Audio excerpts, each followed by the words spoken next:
In April 1992, Larry Rossi drove to a small fishing village on the south shore of the St. Lawrence River and opened a 2,000 square foot store that sold everything for $1. A friend had suggested the idea. The friend even said, "Look, if it doesn't work, no one up here will ever know about it." It worked. More than 3 decades later, that experiment in the Gaspé has turned into something almost no one could have predicted in 1992. Dollarama today operates 1,616 locations across Canada, generates over $6.4 billion in annual sales, and carries an EBITDA margin of 33%, numbers that would make most retailers in the world envious. 85% of all Canadian households live within 10 kilometers of a Dollarama store.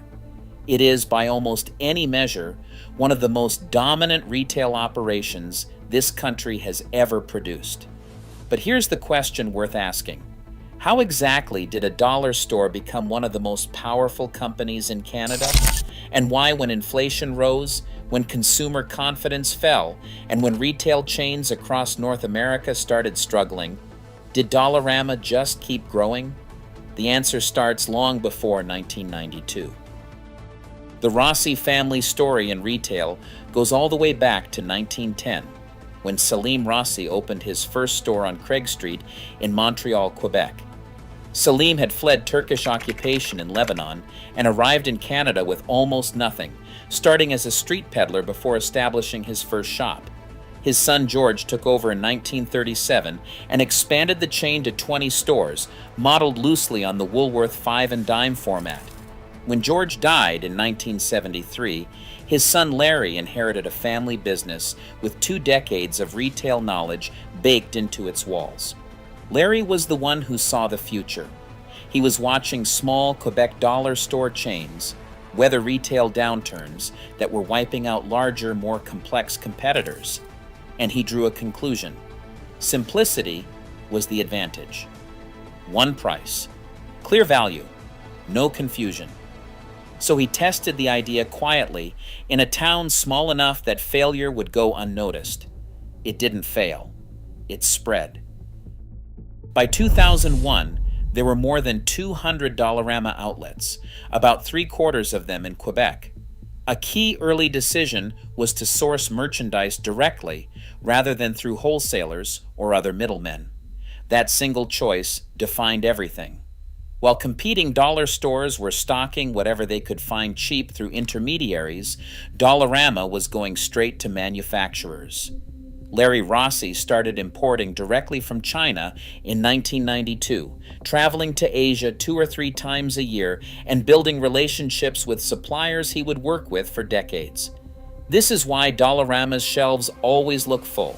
This is why the quality feels consistent. And this is why no competitor has been able to reliably undercut them. In November 2004, private equity group Bain Capital purchased an 80% stake in Dollarama for $850 million. The money funded a push into Western Canada, new distribution infrastructure, and the kind of operational scale that turns a strong regional chain into a national one. Dollarama went public on the Toronto Stock Exchange in October 2009. By then, the model was proven. What came next was a masterclass in disciplined expansion. Most retailers, when they go public, face pressure to chase growth at any cost. Open more stores, enter new markets, make flashy acquisitions. Dollarama did none of that. It opened stores methodically, targeting high-traffic locations in cities and towns across every province. It kept its cost structure lean, and it resisted the temptation to complicate the thing that was working. But here's where things get really interesting. For years, Dollarama's maximum price was $1. Then inflation arrived, supply chains tightened, and the economics of selling everything for a single dollar started to strain. The response from most retailers would be to raise prices, absorb the backlash, and hope customers stayed loyal. Dollarama did something smarter. Starting in 2009, it began introducing items at $1.25 and $1.50. In 2012, it added $2.50 and $3. In 2016, $3.50 and $4. And in 2022, the maximum price point rose to $5. Each expansion was gradual. Each one was framed not as a price increase, but as a broader assortment. Customers weren't being charged more for the same things. They were being offered new things at slightly higher prices, things they couldn't buy at all before. The move into the $4 and $5 range opened the door to small electronics, home hardware, and premium health and beauty products. It raised the average transaction value, and it brought in customers who hadn't previously thought of Dollarama as their kind of store. The timing of all this was, in a word, perfect. Canadian consumers, facing a challenging economic environment, began gravitating toward value retail in ways that showed up in Dollarama's traffic numbers quarter after quarter. Middle-income shoppers who once went to Shoppers Drug Mart for shampoo started going to Dollarama. Families who once bought seasonal decorations at department stores started going to Dollarama. As retail analyst Bruce Winder put it, Dollarama provides a safe harbor for savings on basics and consumables, and unlike American dollar stores that are struggling, Dollarama caters to savers across numerous economic segments. That last point matters. Dollar Tree in the United States has faced enormous pressure. Family Dollar has struggled with store quality, inventory inconsistency, and a customer base that feels underserved. Dollarama has avoided all of those problems because it never competed on desperation. It competed on value. There is a difference. The company has generated rapid growth without significant expenditure on marketing and promotions, relying instead on its brand name and success at selecting store locations with high traffic and ease of accessibility. Think about what that means.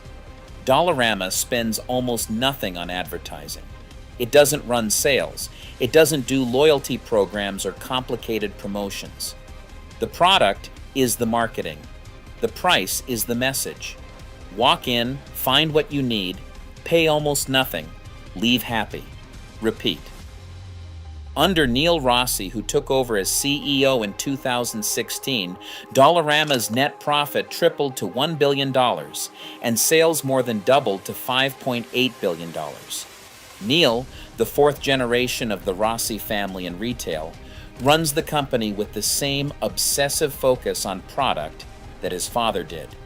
He personally leads buying trips to Asia, spending over a month a year there. He claims he could identify 90% of Dollarama's entire inventory if someone mixed it with other goods and showed it to him blind. That is not a CEO who delegates the product. That is a founder mentality operating inside a public company. And now the model is going global.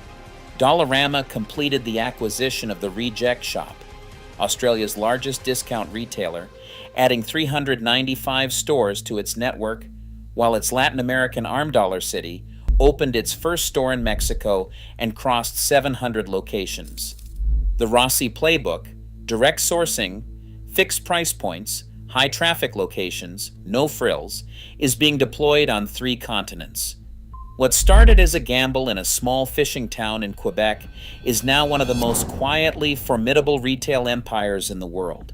And the remarkable thing is that it works for exactly the same reason it always did. People want a good deal. Dollarama delivers one every time.